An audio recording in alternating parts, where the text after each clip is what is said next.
শুভেচ্ছা প্রিয় দর্শক, স্বাগত জানাচ্ছি চ্যানেল আয়ের পর্দায় ফার্স্ট ওয়াশ এখন কি চায়ের আয়োজনে। সাথে আছে আমি দীপ্তি চৌধুরী। 2024 সালের জুন মাসের শেষ পর্যন্ত বাংলাদেশ সরকারের নেওয়া দেশি ও বিদেশি ঋণের পরিমাণ 18 লাখ কোটি টাকা। বাংলাদেশের জনসংখ্যা যদি 18 কোটি ধরা হয় তাহলে আমাদের প্রত্যেকের রাষ্ট্রীয় ঋণ ভার হচ্ছে 1 লাখ টাকা। এটা হচ্ছে রাষ্ট্রের নাগরিক হিসেবে আমাদের প্রত্যেকের দায়। অন্যভাবে বললে আজ যে শিশুটির জন্ম হচ্ছে সে জন্ম নিচ্ছে 1 লাখ টাকার ঋণ ভার নিয়ে। দর্শক, আমাদের আজকের আলোচনার বিষয় ঋণের বোঝা।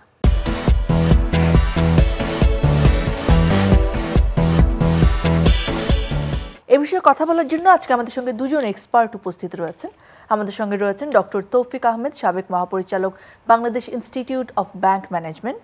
আমাদের সঙ্গে রয়েছেন অধ্যাপক ডক্টর মোহাম্মদ শাহাদাত হোসেন সিদ্দিকী, অর্থনীতি বিভাগ, ঢাকা বিশ্ববিদ্যালয়। আপনাদের দুজনকে স্বাগত জানাচ্ছি, অনেক ধন্যবাদ সময় দেওয়ার জন্য। আমরা বরং শিক্ষক যিনি আছেন তার কাছ থেকে একটুখানি ব্যাকগ্রাউন্ডটা জানি, যে একেবারে আমরা বিভিন্ন শ্রেণী পেশার মানুষ আমাদের দর্শক রয়েছেন। যদি বলেন যে একটা রাষ্ট্র কখন আসলে ঋণ নেয়, দেশি ঋণ, বিদেশি ঋণ, এবং এই ঋণের প্রক্রিয়াটা আসলে কি?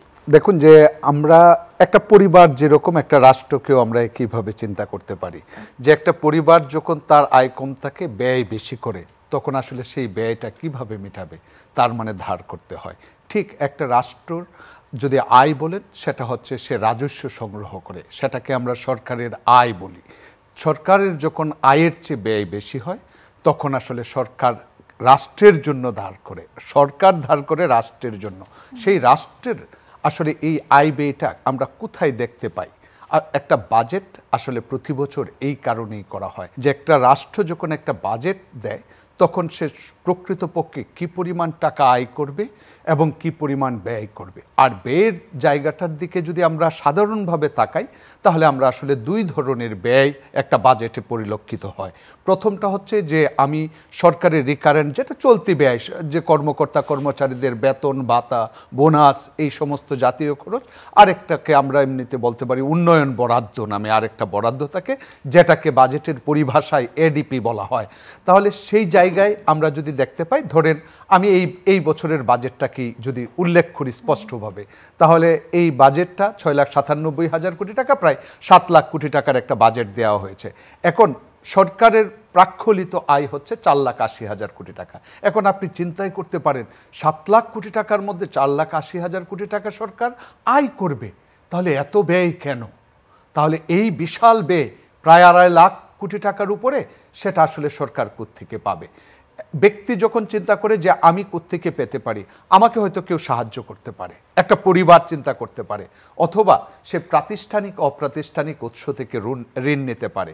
তো রাষ্ট্র আসলে ফর্মাল ওয়েতেই চলতে হয়, রাষ্ট্রকে সেই জন্য প্রাতিষ্ঠানিক উৎস খুঁজতে হয়। সেই প্রাতিষ্ঠানিক উৎস হতে পারে দেশি, হতে পারে বিদেশি। আপনি যদি দেশের কথা চিন্তা করেন, প্রথমত দেশের কথা চিন্তা করলে ট্রেজারিতে সরকার বেশি ঋণ নিয়ে থাকে। পরবর্তীতে আপনি যদি সেভিংস সার্টিফিকেটের কথা বলেন, ব্যাংক থেকে বলেন, তারপরেও যদি সংকুলান না হয়, তাহলে সরকার টাকা ছাপিয়ে ফেলতে পারে। অর্থাৎ আপনার ওই যে সরকারের যে হিসাব, তখন সেই ঋণটা টাকা ছাপানোর মাধ্যমেও করতে পারে। আর বিদেশ থেকে যখন করে, তখন সরকার আসলে চিন্তা করে আমি বাইল্যাটারাল করতে পারি, মাল্টিল্যাটারাল করতে পারি। এর স্পষ্টভাবে বলতে গেলে আমি আসলে বিভিন্ন দেশের সরকার থেকে, বিভিন্ন দেশ থেকে ধার করতে পারি, বিদেশ থেকে বিদেশি আন্তর্জাতিক প্রতিষ্ঠান থেকে ধার করতে পারি। সেই ধারগুলাই আসলে রাষ্ট্র এইভাবে করছে। এখন প্রশ্ন আপনার সহজ কথায় বলতে গেলে, আমার ব্যয়ের দিক যদি সেটা অপ্রাসঙ্গিক হয়, আর ঋণটা তখন অপ্রাসঙ্গিক হয়ে যায়। আর ব্যয়ের দিকটা যদি যৌক্তিক থাকে, তখন আসলে ঋণটা বোঝা হয় না। অতএব ঋণ বোঝা হবে তখনই যখন আমরা অযৌক্তিকভাবে আমাদের বোঝাটা আসলে এখন বিশাল বড়। আমি একটু ডক্টর তৌফিক আহমেদ স্যার আপনার কাছে শুনতে চাই। শুরুতেই বলছিলাম যে আমাদের ঋণ এখন 18 লাখ কোটি টাকা, দেশীয় এবং বিদেশি যদি ভুল না করে থাকে, যা গত 3 বছরের বাজেটের সমান, এবং 4 বছর আগে ঋণের পরিমাণ ছিল 11 লাখ কোটি টাকা, মানে বিশাল আকারে সেটা বেড়েছে। পাশাপাশি এই প্রথম আমাদের দেশজ ঋণ 10 লাখ কোটির ঘর ছাড়িয়েছে, যা গত 4 বছরে বিদেশি ঋণ হয়েছে আবার দ্বিগুণ। এটা কি আমাদের জন্য পজিটিভ নাকি অনেক বেশি নেগেটিভ? আসলে শুধুমাত্র এই গ্রস ফিগারগুলো মানে দেখার চেয়ে বরঞ্চ, কারণ অনেকেই বলে যেটা অন্যান্য দেশের তুলনায় আমাদের আসলে মানে কি বলে ঋণের পরিমাণ যেমন ভারত হতে পারে, শ্রীলঙ্কা হতে পারে, বা অন্যান্য দেশ হতে পারে, যেমন কোথাও যেমন কিছুদিন আগে আপনারা গ্রিসের কথা শুনেছেন, তাই না, যেখানে ঋণের পরিমাণ ছিল 100% of GDP, more than 100% of GDP. তো সেই তুলনায় কিন্তু বাংলাদেশের এখনও ঋণের পরিমাণ কম। তাই বলে আমি এটা বলছি না যে আপনার এই আমরা যেভাবে যে উনি যে কথাটা বললেন অপ্রাসঙ্গিক আপনি যদি বড় করেন, তো ডেফিনেটলি ওইটা আপনার উপর বোঝার মতোই মনে হবে। কিন্তু যদি আপনি প্রাসঙ্গিক ঋণগুলো করে থাকেন, যৌক্তিক ঋণ করে থাকেন, যেটা দেশের সাধারণ মানুষের কাজে লাগবে, তাই না, সেইটা তখন পরিশোধ করার ব্যাপারেও আমাদের তখন অতটা গায়ে লাগবে না। কিন্তু আদারওয়াইজ যদি আপনি একটা অপ্রাসঙ্গিক একটা প্রজেক্ট নেওয়ার জন্য যদি দেশ হোক বা বিদেশ হোক আপনি যদি ঋণ করতে থাকেন, সেটা ডেফিনেটলি আপনার হয়েছে স্যার এই সময়ে। এখন এই যে আমাদের দেশে বড় বড় মেগা প্রজেক্টগুলো হচ্ছে, এখন এইগুলো নিয়ে আপনার তর্ক বিতর্ক থাকতে পারে। এখন প্রজেক্টগুলো কিন্তু বেসিক্যালি আসলে গভর্নমেন্ট চালাকার পলিটিক্যাল পার্টিরা, তাই না, সবাই যার যার পলিটিক্যাল দৃষ্টিকোণ থেকে প্রজেক্টগুলো চুজ করে, তাই না। আগের গভর্নমেন্ট যেটাকে বলবে ভালো প্রজেক্ট, বর্তমান গভর্নমেন্ট এসে এটা বলবে না এটা আমাদের জন্য দরকার ছিল না হলে চলতো। তো আসলে তো ওইভাবে তো আসলে ব্যাপারগুলো বিচার করতে হয়। তো এখন সেই অর্থে আপনার একেবারে সম্পূর্ণভাবে অপ্রাসঙ্গিক এই ধরনের প্রজেক্ট হয়েছে বলে আমার মনে হয় না। এখন ধরেন ডেফিনেটলি আগের গভর্নমেন্টের পলিটিক্যাল অবজেক্টিভ বর্তমান গভর্নমেন্টের পলিটিক্যাল সেম নাও হতে পারে, তো না হলে ডেফিনেটলি এটা ওরা বলবে ভালো, ওরা বলবে খারাপ, এগুলো তো হইতেই পারে। ডক্টর মোহাম্মদ শাহাদাত সিদ্দিকী, আমরা একটু দেশজ উৎপাদনের জায়গাটায় যদি আসি, আন্তর্জাতিক মুদ্রা তহবিলের মানদণ্ড তো আসলে মোট ঋণ এবং জাতীয় উৎপাদনের অনুপাত যেটা, সেটা 55% পর্যন্ত গ্রহণযোগ্য হয়, এবং আমাদের দেশে এই অনুপাতটা হচ্ছে 36.3%, এবং 4 বছর আগে এটার অনুপাত ছিল 32.4%। মানে আমরা কিছুটা উন্নতি করেছি, এবং এটা কি আমাদের জন্য পজিটিভ কিনা এটা বলবেন, বা দেশজ উৎপাদন বৃদ্ধির যে পদক্ষেপ নেওয়া দরকার সেই পদক্ষেপগুলো আমরা নিচ্ছি কিনা? খুবই গুরুত্বপূর্ণ প্রশ্ন যেটা তৌফিক ভাই বললেন, যে স্পষ্টত হচ্ছে যে আমরা যে জিডিপির অনুপাতে যদি আমার ঋণের কথা বলি, সেটা 36 না, আসলে অলরেডি এটা 40 ক্রস করেছে, যেটা IMF বলেছে যে 2028-29 সালে গিয়ে সেটা আমাদের 43.5% হবে, এবং একটা দেশের জন্য কম ঝুঁকিপূর্ণ বলে বিবেচিত হবে যদি সেটা 55%-এর নিচে হয়। এখন প্রশ্ন হচ্ছে যে আমার ঋণের পরিমাণ যে বাড়ছে জিডিপির তুলনায়, সেটা খুব দ্রুত বাড়ছে। মানে আপনি যদি বাড়তিটা দেখেন, তাহলে আমি আরও স্পষ্ট করে বলতে চাই, বিগত 15 বছরকে যদি আপনি চিন্তা করেন, তাহলে 15 লাখ কোটি টাকা যুক্ত হয়েছে, তার আগে ছিল মাত্র 3,85,000 কোটি টাকা, অর্থাৎ প্রতি বছর 1 লাখ কোটি টাকা। আরেকটা জায়গা বলবো যে এই বাড়তিটা আমি আসলে কোথায় পরিলক্ষিত হয়, মানে এই যে ঋণের আপনি 40-এ যাচ্ছেন, 55-তে তো চলে যাবেন, তখন তো আপনি ঝুঁকির দিকে যাচ্ছেন। কিন্তু আমরা কেন ভারতকে ঝুঁকি বলছি না? ভারত যেখানে 82%, বিষয়টা তা না, বিষয়টা হচ্ছে আপনি রাজস্ব সংগ্রহ যদি আপনার জিডিপির তুলনায় কত করছেন, সেটা যদি ভারতের দেখেন 20, আমরা 9, কথা হচ্ছে আমরা অর্ধেকেও না, তাহলে তো অর্ধেক আমার ঝুঁকিপূর্ণর দিকে যাচ্ছে। সেই জায়গাটা হচ্ছে, যেমন আমি যদি সাউথ এশিয়ার গড়ের কথা বলি, অ্যাভারেজের কথা বলি, সেটাও কিন্তু 86%, কিন্তু আমার দেশে এটা কেন ঝুঁকি? সময় বদলে যায়, কিন্তু সৌন্দর্যের সংজ্ঞা বদলায় না। রূপ বদলে যায়, কিন্তু আভিজাত্যের মানে একই থেকে যায়।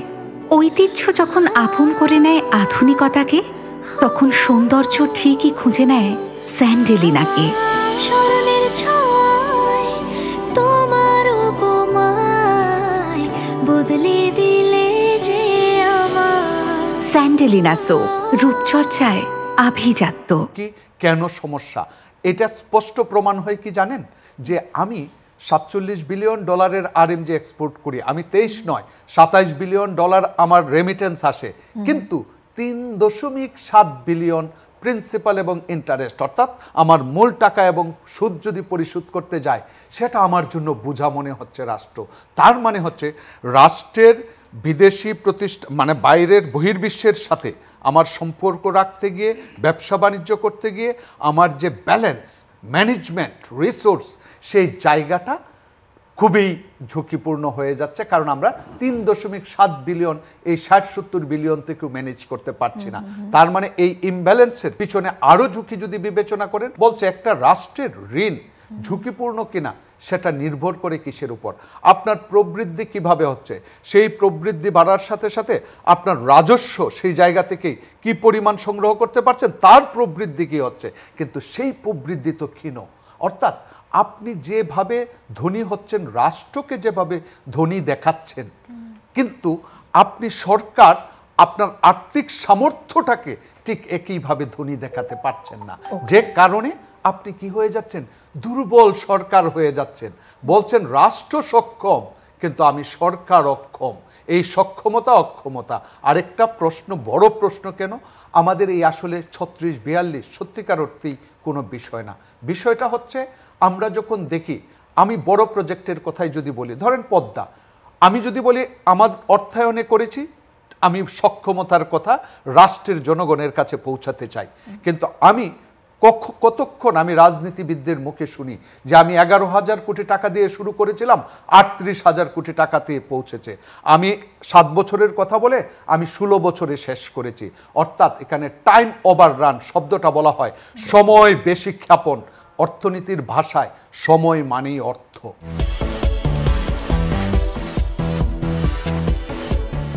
আমি ডক্টর তৌফিক আহমেদ আপনার কাছে জানতে চাই স্যার, ঋণ যখন আমরা নিচ্ছি সেখানে একটা নেগোসিয়েশনের ব্যাপার নিশ্চয়ই আছে, ফেরত আমরা দিচ্ছি কিনা, নাকি কি সম্পর্কের মাধ্যমে তারা আমাদেরকে ঋণ দেবেন। ঋণ মানেই তো একটা দায়বদ্ধতা, নিশ্চয়ই সেখানে নেগোসিয়েশনের দরকার হয়।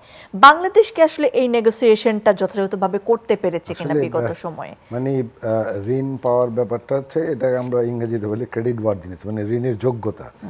এটা যে ঋণটা চাবে শুধু তার পার্সপেক্টিভে দেখতে হয় না, যারা নাকি ঋণটা প্রদান করবে তাদের পার্সপেক্টিভেও দেখতে হয়। তারাই বরঞ্চ যারা নাকি ঋণটা প্রদান করবে তারাই বরঞ্চ দেখবে যে যাকে আমি ঋণটা দিচ্ছি সেই ঋণটা ফেরত দেওয়ার মতো যোগ্য কিনা, বা যে প্রজেক্টে আমি ঋণটা দিয়েছি সেই প্রজেক্ট থেকে এনাফ ক্যাশ ফ্লো হবে কিনা আমার ঋণটা পরিশোধ করার মতো।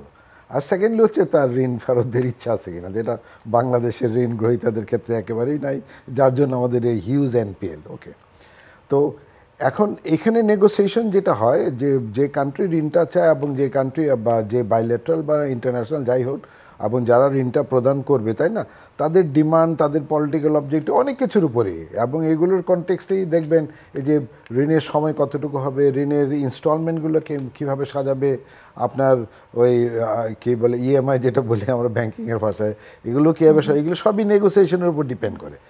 এখন ধরেন আমরা প্রচুর ঋণ নিচ্ছি, তাহলে সুতরাং আমাদের নেগোসিয়েশন স্কিল থাকার কথা, তাই না? তা আমি জানি না সরকারি লেভেলে যারা এগুলো নেগোসিয়েশন করে বা যারা নাকি প্রথমে প্রজেক্টটা ডেভেলপ করে, কারণ আমাদের তো হিউজ প্ল্যানিং কমিশন আছে, তাদের হিউজ স্ট্রাকচার আছে, আমাদের প্রত্যেকটা মিনিস্ট্রির আপনার কি বলে ইকোনমিক সেল আছে, তাই না? তো আমি ওদের সাথে কথাবার্তা বলি নাই। কিন্তু অনেকের অভিযোগ এটা যে যেসব ঋণ নেওয়া হয়েছে তার বেশিরভাগই নেওয়া হয়েছিল সুষ্ঠু বস্তুনিষ্ঠ মূল্যায়ন ছাড়া, এবং বাছবিচারহীনভাবে নেওয়া হয়েছিল বিদেশি ঋণ। মর্যাদাপূর্ণ প্রকল্পের জন্য বিশাল পরিমাণ বিদেশি ঋণ নেওয়া হয়েছিল, এবং নেগোসিয়েশন বা দর কষাকষি যথাযথ না হয় ঋণদাতারা ঋণ পরিশোধের সময়সীমা কমিয়েছে, বাড়িয়েছে সুদের পরিমাণ। এই বিষয়ে জানেন কিনা আমাদের শাহাদাত স্যার? জি, দেখেন, নেগোসিয়েশন নিয়ে যেহেতু কথা বলছেন, জোসেফ স্টেগলেটস, আমি ম্যানচেস্টার ইউনিভার্সিটি থেকে পিএইচডি করছি, হি ওয়াজ নোবেল লরেট, এবং তখন উনি ম্যানচেস্টার ইউনিভার্সিটিতেই ছিলেন। তার একটা প্রাসঙ্গিক কথা আমি তুলে ধরতে চাই, সেটা হচ্ছে যে প্রায় 35 ইয়ার্স ব্যাক বলেছিলেন যে ডেভেলপিং কান্ট্রি এবং আন্ডার ডেভেলপড কান্ট্রিগুলা যে ল্যাক অফ নেগোসিয়েশনের কারণে অন অ্যান অ্যাভারেজ উন্নয়ন বরাদ্দের প্রতি 5 টাকার 1 টাকা লস করে আমি কথা বলতে পারি না। অর্থাৎ তারা যে প্রজেক্ট দেয়, প্রজেক্ট যেভাবে তৈরি করে, তার মধ্যে যে ফিনান্সিয়াল যে জায়গাটা থাকে, সেই জায়গাটায় ডলারের প্রাইস থাকে, ধরেন এক্সপার্টের মজুরি থাকে, সেই মজুরি যে আপনার টাকার মান কমে যাবে, তখন যে আপনার খরচ বাড়বে, সেটা কিভাবে ধরা হয় আপনি ধরতেও পারবেন না। সেই জায়গাগুলায় স্ট্রং নেগোসিয়েশন বাংলাদেশের, আমি বলবো এই জায়গাটায় এখনো স্টিল ব্যর্থ। কারণ কি জানেন, আমরা পার্শ্ববর্তী দেশের কথা বলি, পার্শ্ববর্তী দেশে এই সমস্ত এডিপি বাস্তবায়নের জন্য ইন্ডিয়ায় যারা ইআরডির মতো জায়গায় থাকে তাদেরকে বদলি করা হয় না, কারণ তারা একই জায়গায় থেকে এক্সপার্টাইজ, ফিনান্সিয়াল এক্সপার্টাইজ ডেভেলপ করে, তাতে নেগোসিয়েশন করতে পারে। তাদের এই দক্ষতাটা আমাদের এখানে, আজকে যিনি সচিব আছেন কালকে বদল হচ্ছেন, ঠিক জয়েন্ট সেক্রেটারি আরেকজন নতুন যাচ্ছেন, এবং ফিনান্সিয়াল লিটারেসি এবং নলেজ এবং স্কিলস আছে কিনা সেটা নিয়ে কিন্তু দেখা হয় না। অতএব সেই জায়গাটায় আমরা বড় অর্থের অপচয় করছি বলতে কি, আপনি বলবেন অ্যাজ এন অ্যাডমিনিস্ট্রেটর আপনার অধীনে লোক কাজ করছে, আপনি যখন দেখেন 5 বছরের কাজ 10 বছরে হয়, প্রশাসন কেন সেটার দায়বদ্ধতা নেয় না? তার ব্যর্থতা।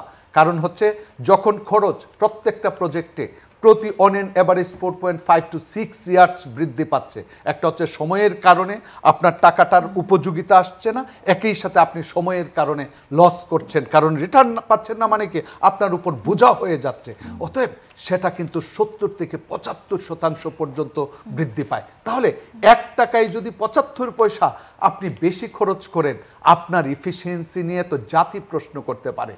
আমরা জাতি যখন প্রশ্ন করবে তখন কিন্তু এটা অযৌক্তিক প্রশ্ন না, বিকজ আপনি নিজেই বলেছেন যে একটা সন্তান আজকে জন্মগ্রহণ করছে তার 1 লাখ কোটি টাকায়। ইভেন আমি বলবো সত্যিকার অর্থেই প্রত্যেকের ঋণগ্রস্ত হচ্ছে আমাদের উন্নয়ন প্রকল্প বরাদ্দের কারণেই। কারণ বাংলাদেশের পুরা, আমি বললাম যে স্বাধীনতার 54 বছরের ইতিহাস ঘাটলেও দেখবেন বাজেটে যে পরিমাণ সংকুলান হয় সেটা কিন্তু শুধু তার চলতি ব্যয় মিটাইতে পারে, উন্নয়নের জন্য না। তাহলে আমাদের মতো দেশের উন্নয়ন প্রকল্পগুলো আসলে কিভাবে হলে আমাদের জন্য লাভ? হ্যাঁ, সেটা আমি যদি সংক্ষেপে বলি, প্রজেক্টের সঠিক অ্যাসেসমেন্ট, যেটা বললেন যে আমার রেভিনিউ, পদ্মা ব্রিজ করব, পদ্মা থেকে রেভিনিউ, যমুনা ব্রিজ করবে, যমুনা থেকে রেভিনিউ কত আসবে, এবং যে পরিমাণ ঋণ নিচ্ছেন, আমরা আইআরআর বলি, internal rate of return.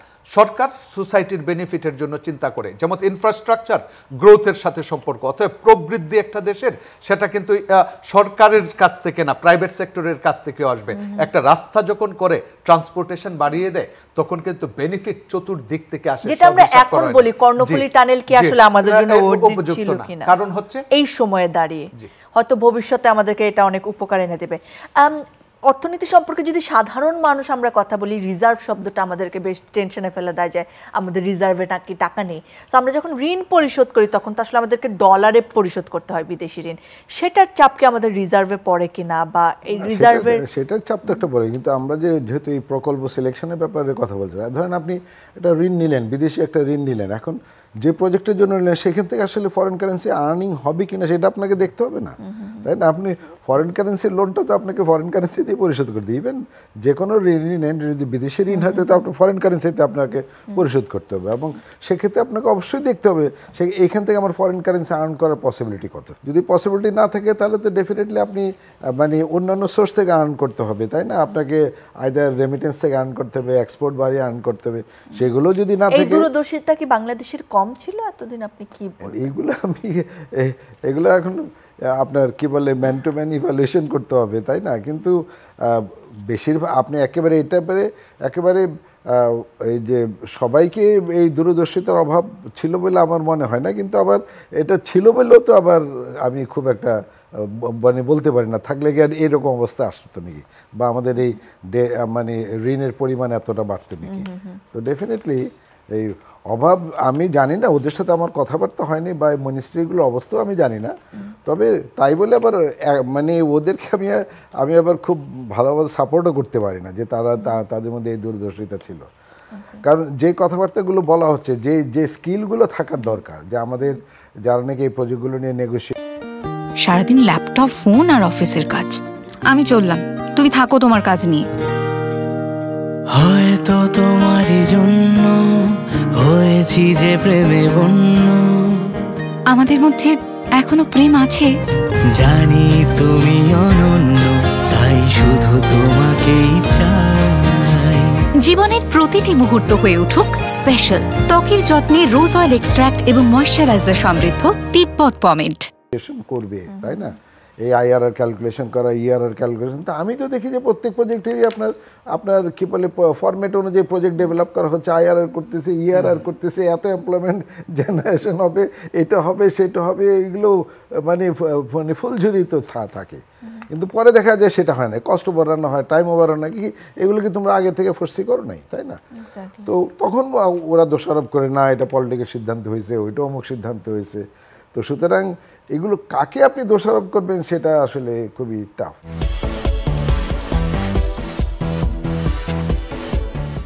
Shahadat sir এই বিষয়ে একটুখানি বলবেন যে বিশেষজ্ঞরা বলে থাকেন আপনাদের মতো যারা বিদেশি মুদ্রার রিজার্ভ যেটা সেটা বাড়াতে আমাদের রেমিটেন্স এবং রপ্তানি আয়ের পাশাপাশি আমাদের বিদেশি ঋণটাও নিতে হবে, এবং এই সময় দাঁড়িয়েও তো আমরা বেশ কিছু ভালো বিদেশি ঋণ আসার কথা শুনে বেশ আনন্দিত হয়েছে। সেই জায়গায় পজিটিভ বিদেশি ঋণ কোনগুলো যেগুলো আমাদের অর্থনীতিকে এখন শক্তিশালী করতে সাহায্য করতে পারে, কি মনে করেন? জি, দেখেন এই মুহূর্তে সবচেয়ে বড় গুরুত্বপূর্ণ হচ্ছে আমার ইন্ডাস্ট্রিকে সচল রাখা। অতএব জ্বালানি খুব একটা গুরুত্বপূর্ণ বিষয়। ইলেকট্রিসিটি, আপনাকে বিদ্যুৎ সংযোগ না থাকলে আপনার উৎপাদন ব্যাহত হবে। অতএব এই জায়গাগুলোর জন্য যদি আমার ঋণ নিতে হয় সেগুলো কিন্তু পরোক্ষভাবে এক্সপোর্ট আর্নিংসেই কন্ট্রিবিউট করবে, যেটা ফরেন কারেন্সি রিজার্ভ নিয়ে বললেন। যেমন বিষয়টাকে আমি একটু বলি সাধারণভাবে, ধরেন পদ্মা ব্রিজ আপনি ঋণ নিয়েই করলেন, বিষয়টা ঋণ নেওয়ার সাপেক্ষে আমার ফরেন কারেন্সি কিভাবে কন্ট্রিবিউট করবে।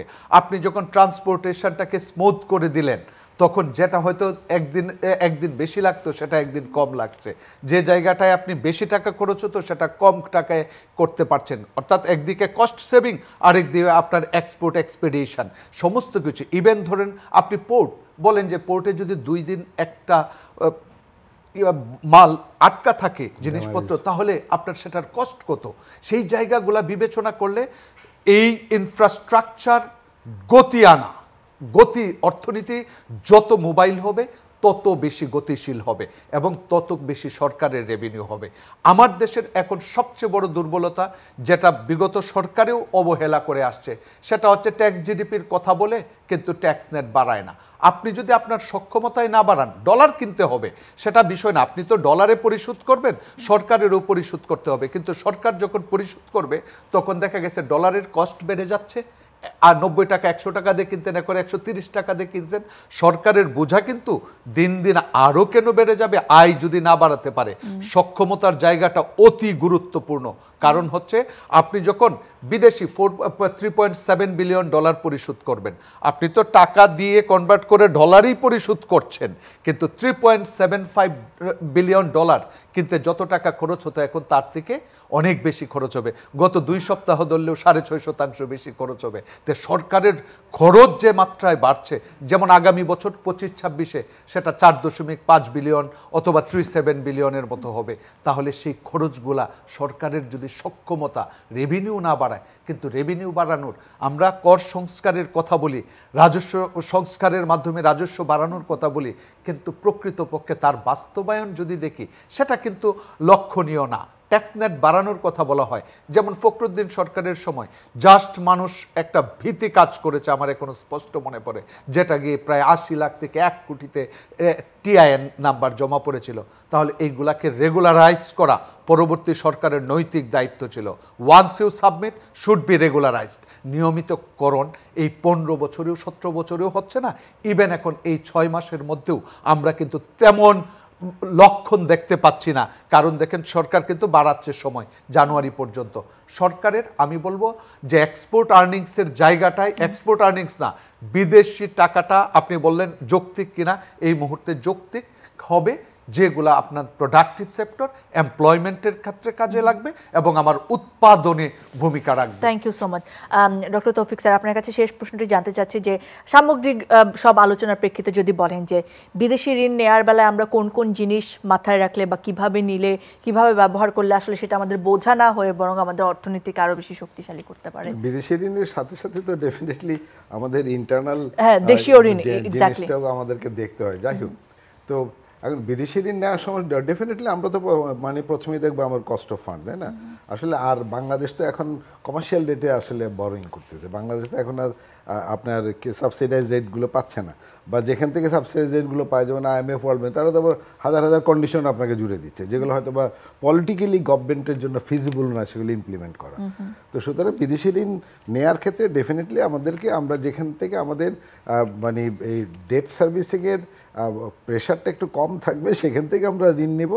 তবে সাথে সাথে আমাদের দেশীয় সক্ষমতাটা বাড়াতে হবে। শুধুমাত্র রেভিনিউ আর্নিং ক্যাপাসিটি বাড়াতে হবে না, আমাদের খরচও কমানোর ব্যবস্থা করতে হবে। আপনি দেখেন আমাদের বাংলাদেশে, তাই না, গভর্নমেন্ট সেক্টর তো রিডিউস হচ্ছে না, আমরা যত এই যে কি বলে আমরা কি বলে আপনার ওই যে রেভিনিউ আমরা রেভিনিউ জেনারেট করি, তার তো সিংহভাগ চলে যায় সরকারি লোকজনদের বেতন ভাতা দিতে, তাই না? সরকার প্রত্যেক জায়গায় রিফর্ম করতেছে, সব সাইজ আপনার ডাউন সাইজ করতেছে, কিন্তু সরকারের সাইজ কিন্তু কমতেছে না। সরকারের সাইজ তো দিন দিন আপনার বেড়ে চলছে, ওখানে কমান আপনি, তারপরে আপনি ট্যাক্স বেস বাড়ান, কিন্তু ট্যাক্স বেস বাড়ানোর ক্ষেত্রে কেউ ইন্টারেস্টেড না। সেই দিনও দেখলাম গভর্নমেন্ট তার রেভিনিউ বাড়ানোর জন্য এখন বলতেছে সেভিং সার্টিফিকেট আপনার রেট বাড়াবে। এটা তো সরকারের খরচ বাড়তেছে না, কিন্তু সেখানে রেট কমানো দরকার ছিল, কারণ রিস্ক রিটার্নের একটা ব্যাপার স্যাপার আছে, বুঝছেন? তো সুতরাং এই আমাদের যেরকম রেভিনিউ বাড়াতে হবে, আমাদের সেরকম খরচও কমানোর ব্যবস্থা করতে হবে। সবচেয়ে বেশি বাড়াতে হবে আমাদের এক্সপার্টাইজ, নিশ্চয়ই। Of course, definitely expertise. অনেক অনেক ধন্যবাদ আপনাদের দুজনকে আমাদের সময় দেওয়ার জন্য। ধন্যবাদ জানাচ্ছি প্রিয় দর্শক, আপনারা যারা সঙ্গে ছিলেন। ঋণ যেন যে ঋণ আমাদের দেশের উন্নতির জন্য আনা হয়, অর্থনীতিকে শক্তিশালী করার জন্য আনা হয়, সেটা যেন আমাদের জনগণের জন্য বোঝা না হয়, সে ব্যাপারে এক্সপার্ট যারা রয়েছেন তাদের সকলের আন্তরিকতা এবং আমাদের এক্সপার্টাইজ বাড়ানোর ব্যাপারে যাতে সরকার রাষ্ট্র গুরুত্ব দেয়, সেই প্রত্যাশাটি রেখে আজকের আয়োজন শেষ করছি। দর্শক, আবার দেখা হবে, আবার কথা হবে।